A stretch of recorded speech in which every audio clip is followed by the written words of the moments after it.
Presentación. Este documento está realizado y editado por AMP, Almacén Diverso, protegido según RGPD y derechos relativos a propiedad intelectual en beneficio de la inclusión para el conocimiento dentro del ámbito laboral de aquellas personas que lo necesiten. Bien, pues como explicación a lo que es una nómina, vamos a empezar por lo que es la cabecera normalmente de las nóminas. Tenemos que saber que se diferencia en una parte los datos de la empresa y por otra parte los datos del trabajador.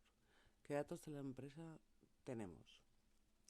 Pues el nombre completo de la empresa, el domicilio, normalmente figura su domicilio social o domicilio fiscal, el CIF, que es su número de identificación fiscal como tal, y su CCC, que es el número de cuenta de cotización donde la empresa va a realizar los consiguientes pagos de la seguridad social que corresponde nuestra.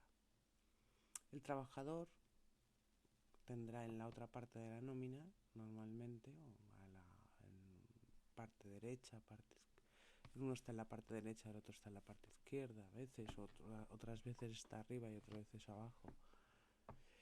El nombre completo del trabajador, el NIF, su número de identificación, el NAF,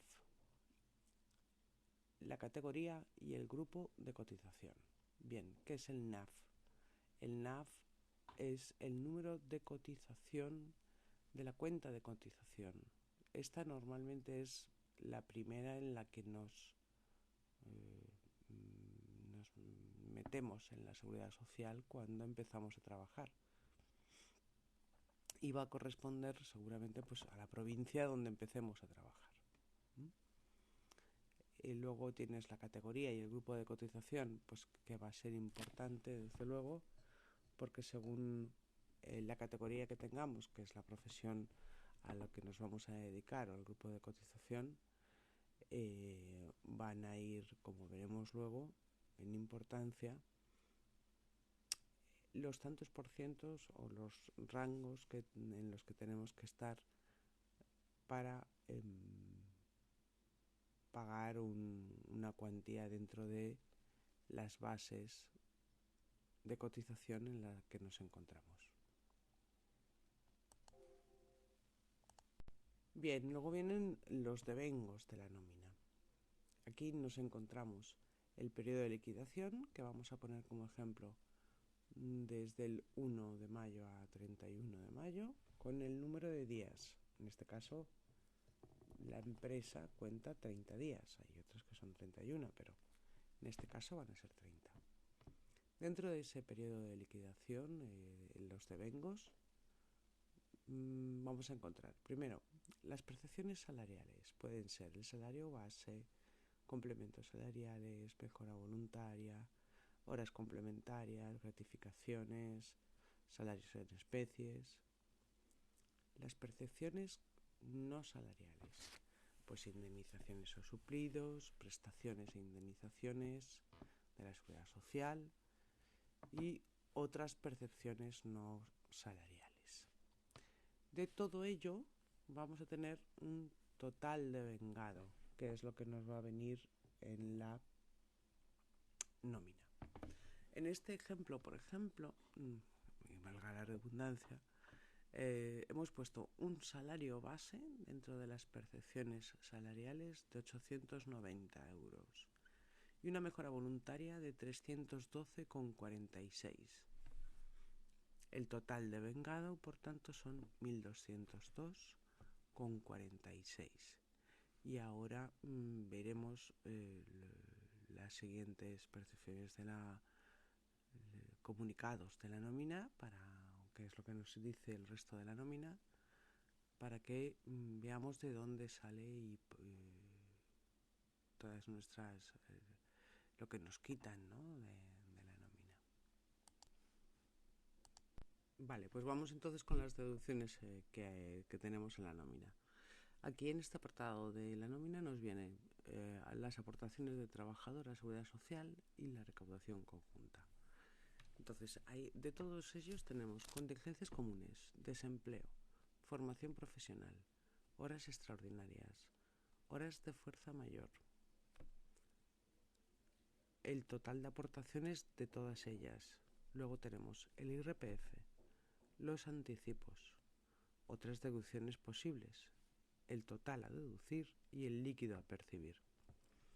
Entonces, ¿por qué tenemos en el cuadro que estamos mostrando, tenemos dividido por puntos también en la nómina estas deducciones? Bien, dependiendo de la base, ¿vale? Las contingencias comunes, el desempleo, la formación profesional, son hechos que tenemos siempre que tener una base porque estamos obligados a deducir de ellos en pagar en la nómina, nos tienen que deducir la empresa. En contingencias comunes lo que vamos a tener es el salario base y así, bueno, la mejora voluntaria también, todo lo que es el salario más las prorratas, la prorrata de pagas extras. O sea, en las contingencias comunes, la base de las contingencias comunes va a ser el total realmente de tu salario anual, ¿vale? Necesitamos saber cuál es la base porque a través de ello es lo que se va a deducir el porcentaje que hay que pagar. Asimismo también para desempleo con el porcentaje que le corresponde y para la formación profesional. Porque era importante saber a qué grupo pertenecíamos y a qué actividad o qué profesión teníamos, pues porque allí vamos a ver dentro de la tabla de ese grupo donde nos encontramos cuáles son las bases máximas y mínimas en las que estamos encuadrados y el porcentaje que hay que pagar por ello. Todo ello, por supuesto, pues para también tener derecho y cotizar a la seguridad social a nivel de jubilación y desempleo. Hay que pagar también desempleo para esa parte que, bueno, puede que no nos quedemos en paro, pero sí hay un tanto por ciento que se le va descontando también al trabajador.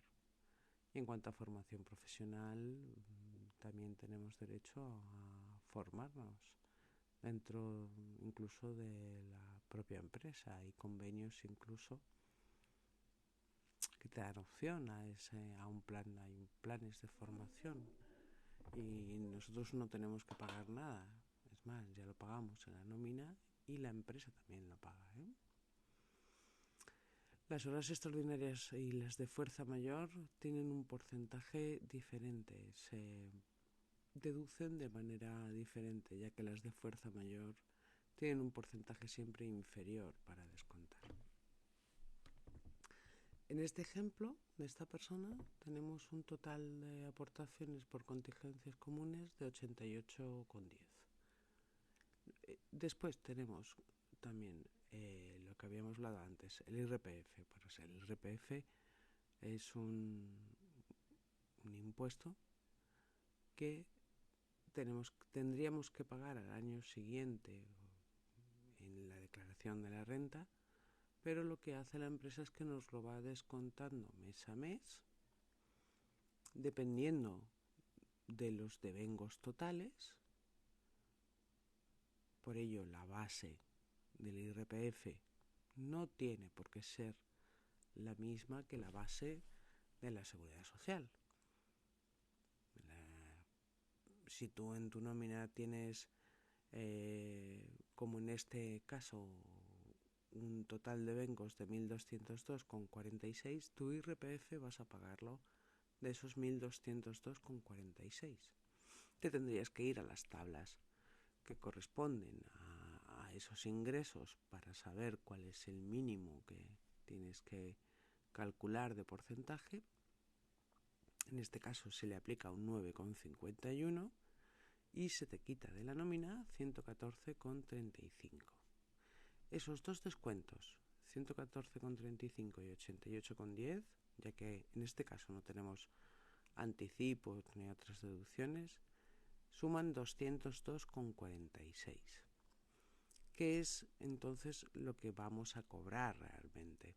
Bueno, pues lo que vamos a cobrar realmente son esos 1.202,46 como total de vengado que habíamos visto, menos los 202,46 de las deducciones. En total, 1.000 euros. Y por último vamos ya a explicar lo que son las bases de cotización de Seguridad Social y IRPF que nos vienen en la parte inferior. Aquí nos van a decir las contingencias comunes del trabajador y las aportaciones que hace la empresa. Las contingencias comunes del trabajador va a tener la remuneración mensual, que eran 1.202,46 euros, la prorrata de pagas extras, que aunque no estaba incluida en su nómina como tal, sí se calcula para saber el total de la base de contingencias comunes. Son 1.387,46, que es la suma de la prorrata con la remuneración mensual. La siguiente base de cotización es por accidente de trabajo y por enfermedad profesional dentro de las contingencias profesionales, que va a ser también 1.387,46. Y la base sujeta a retención de IRPF, que como hemos dicho antes, es la misma que la remuneración mensual o el total de Bengos. En este caso, 1.202,46. Vale. Y tenemos en este apartado de la nómina se ha implementado ahora la aportación que hace la empresa y el tipo que es el porcentaje que paga. Dentro, por ejemplo, de lo que son las contingencias comunes, la empresa, dependiendo de donde estés englobado en tu actividad profesional, en este caso paga un 23,60. En las contingencias profesionales por accidente de trabajo y por enfermedad profesional paga un 3%. Y la empresa también pagará el IRPF, que eran 114,35, dentro de la base de cotización que el propio trabajador también paga, que son 1.202,46. ¿Qué quiere decir esto? Vamos a ver. El IRPF es un impuesto que todos tenemos que pagar a Hacienda y que la empresa lo que hace es que nos lo va descontando de nuestra nómina para que al cabo del año que estamos realizando el trabajo y después tenemos que presentar la declaración, no tengamos que pagar todo de golpe. Una empresa, por ejemplo, te puede quitar un 0%, depende del tipo de contrato, pero es el trabajador el que tiene que decir a la empresa, no, yo quiero que me quites un tanto por ciento y mirarse las tablas de cuál sería el más óptimo, el mejor de los IRPFs que se puede quitar dentro de sus tablas, dependiendo del salario anual que vaya a tener, ¿no? Y si hay variaciones, porque haga horas extras, porque tenga devengos superiores que hayan ocurrido, pues también se lo puede modificar para que le vayan quitando más de la nómina y no tenga que pagar luego demasiado a Hacienda. Estos son cosas habituales, ¿no? De la nómina y de que el trabajador, pues como trabajadores estamos obligados a hacer, y también tenemos el derecho a pedir a la empresa que nos quite un tanto por ciento. Siempre va a ser mínimo dentro del rango de los sueldos que está comprendido el IRPF, o igual o superior el tanto por ciento que tengamos que pagar a Hacienda, pero siempre para que luego no tengamos que pagarlo al año siguiente y no nos pille. En el caso también de personas con discapacidad, bueno, pues lo más normal también dentro del contrato incluso que se le hace que sea un 2%. Anotaciones relevantes. Dentro de las anotaciones relevantes vamos a hablar de las contingencias comunes por seguridad social. Será la base de la que cobramos cuando estamos de baja por una enfermedad común. Tenemos que haber trabajado en los 5 últimos años al menos 180 días y estar cotizados. En caso contrario, tendremos derecho solo a un subsidio que tenemos que solicitar al órgano competente. La cuantía y baremo se desarrolla por convenio laboral o bien el estimado en el Estatuto de los Trabajadores. Anotación relevante en contingencias profesionales por AT y EP, o AT como accidente de trabajo y EP como enfermedad profesional.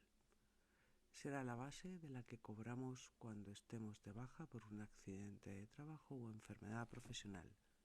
Son las mutuas normalmente quien las paga y el trabajador debe asistir a las citas de revisión que éstas digan. No es necesario haber cotizado con anterioridad. La cuantía y baremo se desarrolla por convenio laboral o bien el estimado en el Estatuto de los Trabajadores. En cuanto a las anotaciones relevantes del IRPF, se paga mensualmente dependiendo del salario, no pudiendo pagar menos de lo estimado dentro de los baremos marcados por el Ministerio. En la declaración de la renta, el porcentaje descontado, siendo persona con discapacidad reconocida igual o superior al 33%, será devuelto por el organismo oficial. Y es conveniente mirar las tablas de la agencia tributaria.